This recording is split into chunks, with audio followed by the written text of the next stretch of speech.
안녕하세요. 책 읽어주는 에젤 강미경입니다. 최복규 목사님이 온 세계를 다니시며 경험한 이런저런 사연들, 이런 일도 있었습니다. 들으시면서 내 신앙을 한번 점검해 보세요. 나를 친형제처럼 따르는 후배 목사가 상담을 요청해 왔다.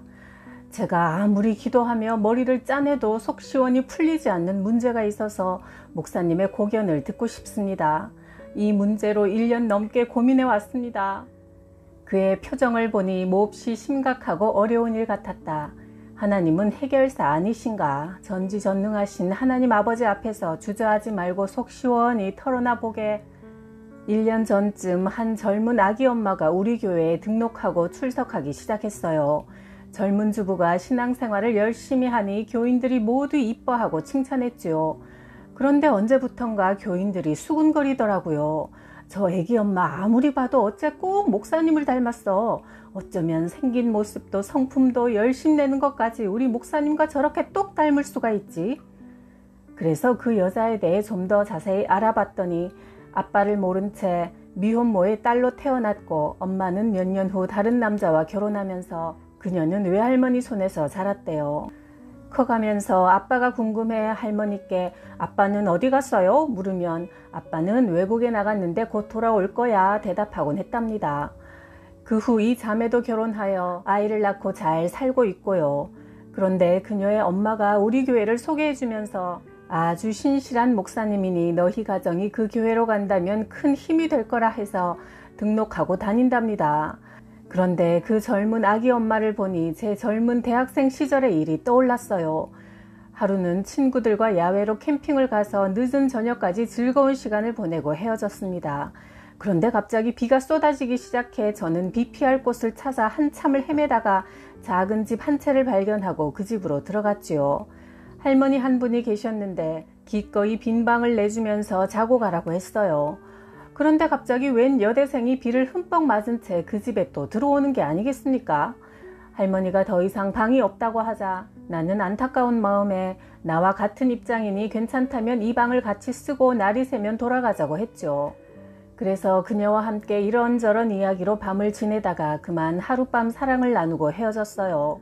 저는 오늘날까지 그녀를 완전히 잊어버리고 어디 있는지 알아보려고도 찾아서 만나려고도 하지 않고 살아왔습니다. 그런데 그 젊은 애기 엄마의 이야기를 듣고 보니 그녀의 엄마가 틀림없이 그 옛날 그 집에서 나와 하룻밤을 함께 보낸 그 여대생이 틀림없는 것 같아요.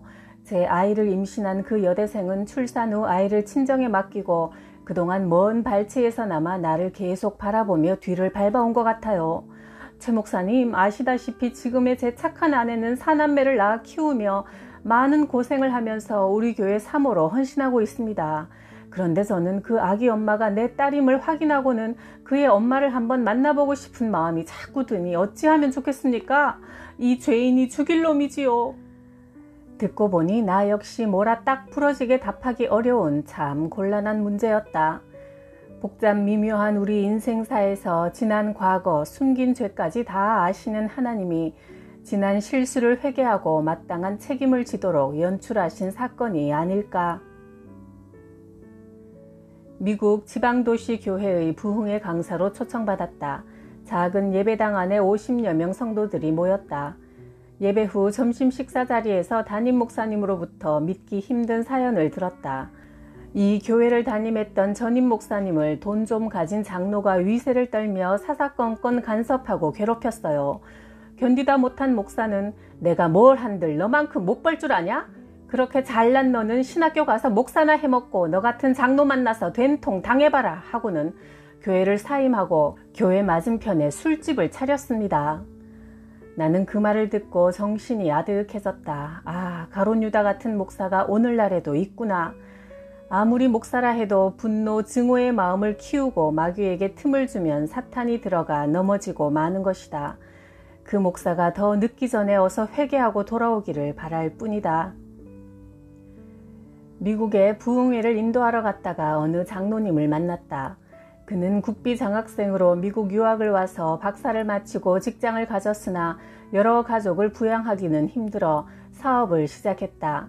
그는 이제 노후에는 교회를 개척하여 세우고 신앙생활에 힘쓰며 조용하게 여생을 보내고 싶다며 내게 영어도 잘하는 목사님을 소개해달라고 부탁했다. 그래서 이리저리 수소문 끝에 적합한 분을 찾아내어 교회를 시작했다.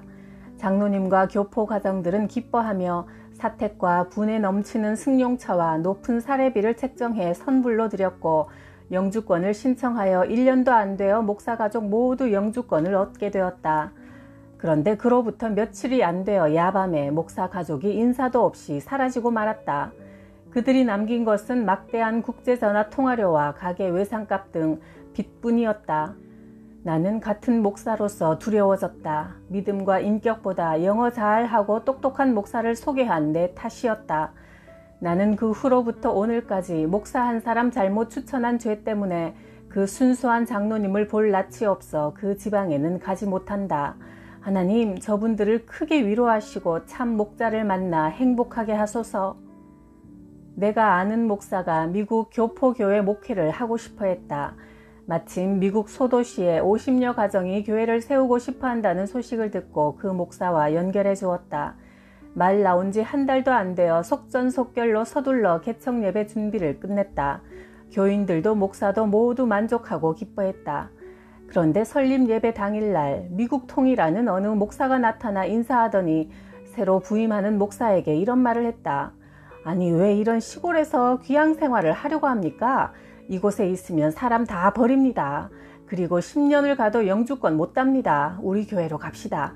내가 당장 신청하면 2달이면 영주권 내줍니다. 자, 나를 어서 따라오세요. 이 말을 들은 젊은 목사는 어리둥절해 하다가 금방 변절하여 그 차에 올라타고 주랭랑을 치고 말았다. 나는 정신 잃은 사람처럼 물끄러미 차 뒷꼭지만 쳐다보다가 그야말로 주저앉아 통곡하고 싶은 심정이었다. 어찌 목사가 이럴 수가 있는가? 그 후 많은 사람들을 실망시키고 하나님의 영광을 가린 그 두 목사는 몇 년이 지나도 영주권은커녕 공교롭게도 둘 다 중병에 걸려 고생하다가 세상을 떠났다. 하나님의 그물이 성그러 보여도 아기는 다 걸러내신다. 미 대사관 정보 담당실에 근무하는 사촌 여동생이 말했다. 오빠, 큰 문제예요. 글쎄, 올해 봄까지 나온 통계인데 미국에 불법 체류 중인 한국 목사들이 700명이 넘으니 대사관 직원들 보기가 참 창피하기도 하고 미안하기도 해요. 글쎄, 비자 받을 때 영사들 앞에서는 손을 들고 하나님께 맹세한다며 입에 침이 마르도록 큰 소리를 쳐놓고는 미국에 온 뒤에는 시한 내에 귀국하지 않고 불법으로 체류하고 있는 한국 목사들이 그렇게 많다는 사실이에요. 나는 할 말을 잃었다. 한국 목사들은 모두 거짓말쟁이요. 무슨 말을 해도 믿을 수 없다는 것이 미국 영사들의 공통된 인식이라니 할 말이 없다. 복음 전한다는 핑계로 미국에 오면서 비자를 받기 위해 비굴하게 거짓말하고 하나님의 이름을 팔아가며 거짓 맹세를 하다니. 미국이 아무리 풍요롭고 강한 나라라 하지만 천국은 아닐진데 어찌하여 영원한 천국을 팔면서까지 미국을 탐하는 걸까? 하나님의 공의와 심판은 두려워하지 않고 하나님의 은혜와 사랑만 외치는 그런 목사들이 주로 교회를 이런저런 이유로 어지럽히고 분열시킨다. 큰 도시교회에서 목사님 가정이 졸지에 쫓겨난 사건이 있었다.